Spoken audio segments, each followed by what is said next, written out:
Peter Tatchell shot to prominence in the Bermondsey by-election of 1983, one of the most controversial and bruising confrontations of the political century.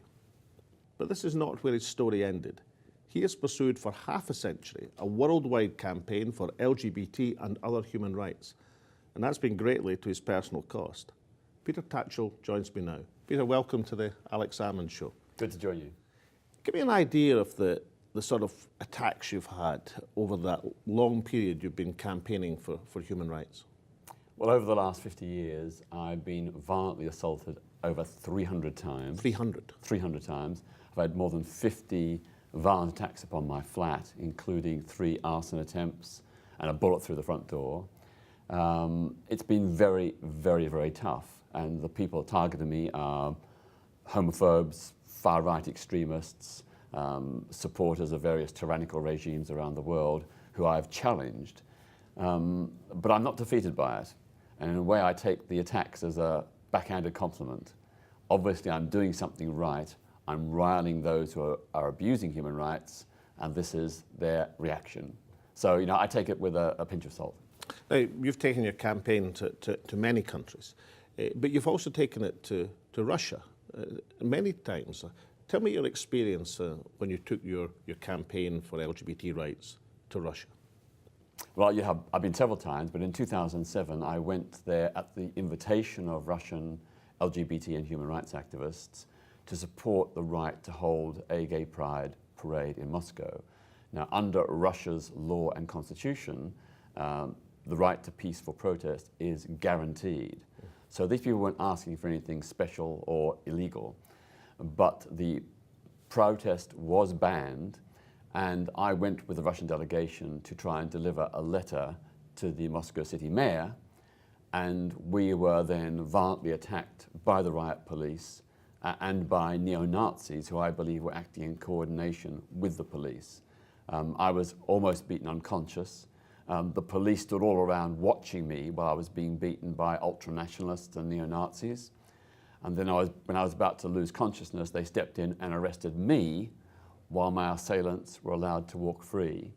And when I was in the police van, I saw at least one of those assailants, the guy who punched me in the eye and caused me permanent damage. I saw him approach the police line, show some kind of ID, and be waved through. So the suspicion is that he was actually a plainclothes police officer or someone working in collusion with the police to attack me and the other gay pride marchers. Now, you've been back on a number of occasions, still campaigning. What would your message be to Vladimir Putin and to the rest of the Russian leadership in terms of their attitude to gay rights? Well, I love the Russian people and love Russia as a country. I want to see good relations with Russia, but essentially today, Russia is a police state. You know, protests are routinely banned and violently attacked by the police. The media is largely under state control and subjected to extreme censorship. We've got many examples of opposition politicians and critical journalists who've been assassinated. This is a lawless police state. And the latest development with the allegations about the spy in Britain, that's really an addition to a whole litany of terrible things that the Russian state is doing. And I do think that with any human rights abusing regime, whether it be Russia or any other country, the international community needs to take a stand. And I would like to see the universal application of the Magnitsky Act to penalise. The Act on Financial Transactions, which allow the targeting of specific individuals. That's right. Under the Magnitsky Act, human rights abusers, not just Russian, but anywhere, would be subject to the seizure of assets, travel bans, and other kinds of financial penalties. I think we need to take a stand against all human rights abuses.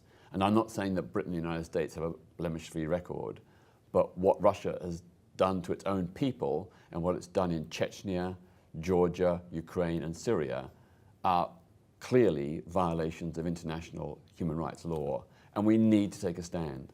Now, in terms of upcoming events, the Commonwealth, with the summit, which is just coming up, and the Commonwealth Day we've just had this week, and the Commonwealth Games, of course, starting next month in the Gold Coast in Australia.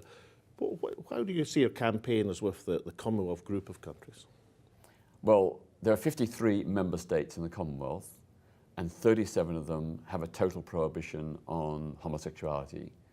9 of them have life imprisonment, and in parts of 2 countries, 2 Commonwealth countries, LGBT people can be put to death. That is completely in violation of the principles of the Commonwealth Charter, which guarantee universal human rights, and which all those member states have signed up to. So again, the Commonwealth needs to wake up. It needs to stand true to its principles, and we need to ensure that the 100 to 200 million lesbian, gay, bisexual and transgender people who live in Commonwealth countries where it's criminalised, that criminalisation is ended and they have protection against discrimination and hate crime. Lastly, is it possible to use events, for example, like the Commonwealth Games, to send out a positive message? And are the organisers really duty-bound to make sure that happens? Well, absolutely. The Commonwealth is founded on principles of human rights. There is a commitment that every Commonwealth citizen, no matter which country or who they are, has full and equal human rights. But it's not just LGBT rights that are being violated in the Commonwealth. Many other human rights are also being violated. And we just need to say, I think, to Commonwealth countries, if you want to be part of the Commonwealth, you have to live up to its principles. And what is shocking is that Commonwealth leaders completely ignore human rights abuses. They're having a summit in Britain in April, and I bet that human rights won't be on the agenda. And one of the reasons is, of course, so many Commonwealth countries violate human rights. And that has got to change. Peter, it's been a long campaign that you've pursued, as I said, to great personal cost. Over the peace, over the half century, are you relatively pleased with the progress that's been made, or alternatively you think, well, there's so much still to be done? Well, undoubtedly there's been huge progress, and that's a tribute not just to people like me, activists, but also the many members of the public in this country and around the world who have rallied to support the principle of human rights for everyone. And so I'm optimistic but also mindful of the work that still needs to be done. So I've been doing this for 51 years. I'm hopefully going to carry on for another 20 or 30. To me, human rights are a fundamental principle of our humanity, and everybody in every country deserves them. Now, Peter, you're best known, obviously, for your work on LGBT rights, domestically, internationally. But that really doesn't do justice to the full range of your human rights activity. Tell us a bit about that. I'm striving to support democracy and human rights campaigners in many different countries, including Russia, Syria, Saudi Arabia, Iran, and Pakistan. These people are really heroic defenders of human rights. Many of them are suffering incredible abuses by governments, and I think it's really important to stand with them. Although I'm a critic of religious homophobia, I also campaign to defend religious minorities, Christians persecuted in Pakistan, Sunni Muslims persecuted in Iran. To me, human rights are universal. Peter Tatchell, just one more thing. For appearing on the Salmond Show, you're entitled to the Quaich, a Gaelic for a loving cup. You know the drill. The whiskey in the Quaich, you pass it round, only your close friends, and of course, only Scotch whiskey. Thank you very much, Alex. I will treasure it. Yeah. Thank you so much. Cheers.